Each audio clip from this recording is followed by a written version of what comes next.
आज की इस वीडियो में हम बात कर रहे हैं फियर साइकोलॉजी की। एक ऐसी अदृश्य चीज जो दिखती नहीं लेकिन हमारी सोच, हमारी चॉइसेस और हमारी जिंदगी के डायरेक्शन को कंट्रोल करती है। न्यूरोसाइंस कहती है कि इंसान अपने लगभग 90% decisions fear based neural circuits के कारण लेता है, ना कि लॉजिक, प्लानिंग या रैशनल थिंकिंग की वजह से।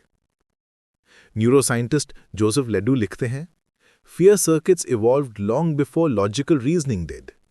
मतलब डर हमसे ज्यादा पुराना है, सर्वाइवल के लिए बना था लेकिन आज ग्रोथ को रोक रहा है। इसीलिए कई लोग टैलेंट होने के बावजूद आगे नहीं बढ़ पाते। उन्हें हालात नहीं रोकते, दुनिया नहीं रोकती, उन्हें रोकता है वो इनविजिबल फियर जो उनकी सोच, डिसीजंस और हर कदम के पीछे बैठा है। अगर आप ये वीडियो अंत तक देखते हैं तो आप इस इनविजिबल फियर को पहचानना भी सीखेंगे और साइंटिफिकली डिसमेंटल करना भी। अब एक बड़ा सवाल, आखिर डर है क्या? डर कोई साधारण इमोशन नहीं है, ये एक न्यूरोलॉजिकल सर्वाइवल रिस्पॉन्स है।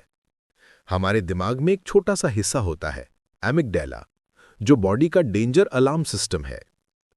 Harvard neuroscientist doctor Lisa Feldman Barrett कहती हैं, Your brain predicts danger before you become aware of it।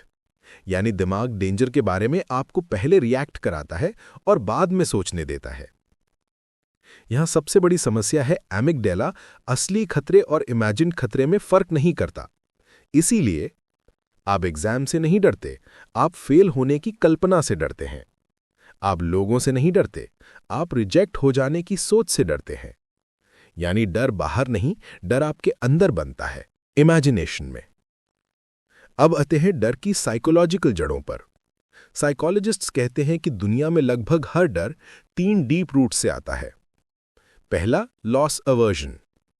Nobel prize winner Daniel Kahneman कहते हैं, human brain is most sensitive to loss than gain. मतलब इंसान नुकसान से बचने के लिए ग्रोथ वाली अपॉर्चुनिटीज छोड़ देता है। दूसरा, अनसर्टेनिटी बायस।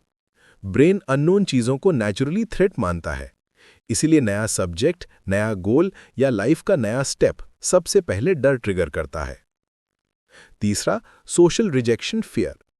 एवोल्यूशनरी साइकोलॉजिस्ट रॉबिन डनबार लिखते हैं, humans are wired to fear rejection because historically rejection meant death. पहले समय में ट्राइब से अलग होना इक्वल टू सर्वाइवल खत्म होना। आज वो थ्रेट रियल नहीं, पर दिमाग अभी भी इसी रूल पर काम करता है, इसीलिए लोग जजमेंट से डरते हैं। और डॉक्टर जॉर्डन पीटरसन कहते हैं, लोग फेलियर से नहीं डरते, लोग इस बात से डरते हैं कि लोग उन्हें फेल होते हुए देखेंगे। यानी डर खुद फेलियर नहीं, दुनिया की नजर है। अब समझते हैं डर बिहेवियर को कैसे कंट्रोल करता है। बिहेवियर साइंटिस्ट BF स्किनर कहते हैं, the ultimate problem is not fear but the avoidance created by fear. मतलब असली समस्या डर नहीं, डर से दूर भागना है। अवॉइडेंस आइडेंटिटी श्रिंक कर देता है और लाइफ को स्मॉल बना देता है।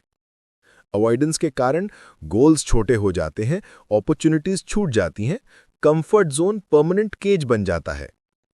लेकिन एक पावरफुल ट्रुथ है, डर परमानेंट नहीं है। न्यूरोसाइंस कहती है कि आपका दिमाग बदल सकता है। इसे कहते हैं neuroplasticity. Psychologist doctor Carol Dweck लिखती हैं, the brain grows when it is challenged.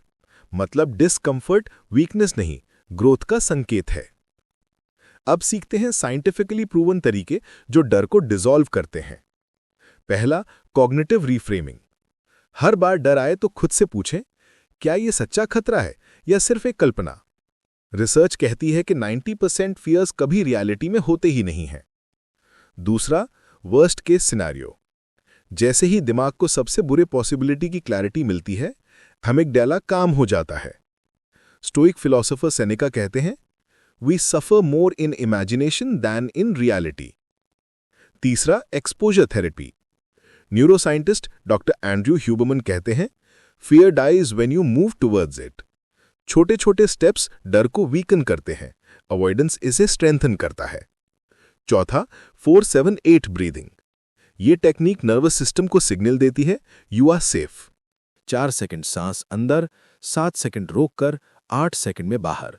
ये टेक्निक एमिगडाला को शांत कर देती है और फियर रिस्पॉन्स को रिड्यूस करती है। पांचवा, 5 सेकंड रूल। मेल रॉबिन्स कहती हैं, action is the antidote to fear, overthinking is its fuel. यानी जितनी देर सोचोगे डर उतना बढ़ेगा। अब आखिरी और सबसे ट्रांसफॉर्मेटिव ट्रूथ, एल्बर्ट आइंस्टाइन लिखते हैं, a ship is safe at shore but that is not what it is built for. आप कंफर्ट जोन में सुरक्षित है, लेकिन आप सिर्फ सुरक्षित रहने के लिए पैदा नहीं हुए, आप ग्रो होने के लिए पैदा हुए।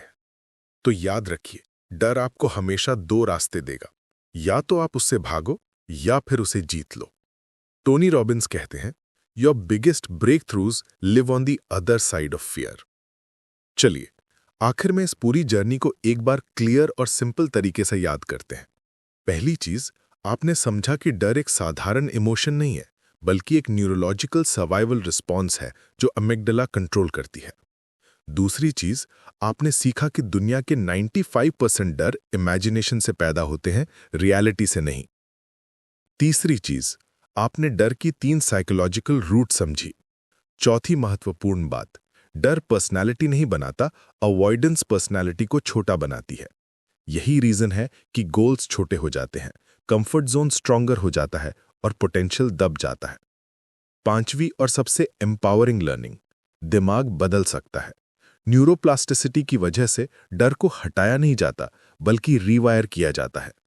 फाइनली आपने वो साइंटिफिक मेथड सीखे जो डर को डिसॉल्व करते हैं। फियर मत हटाओ, उसे समझो, क्योंकि हर डर के पीछे आपकी अगली लेवल की आइडेंटिटी छुपी होती है। और याद रखिए, your fear is a story, you are the author, you can rewrite it.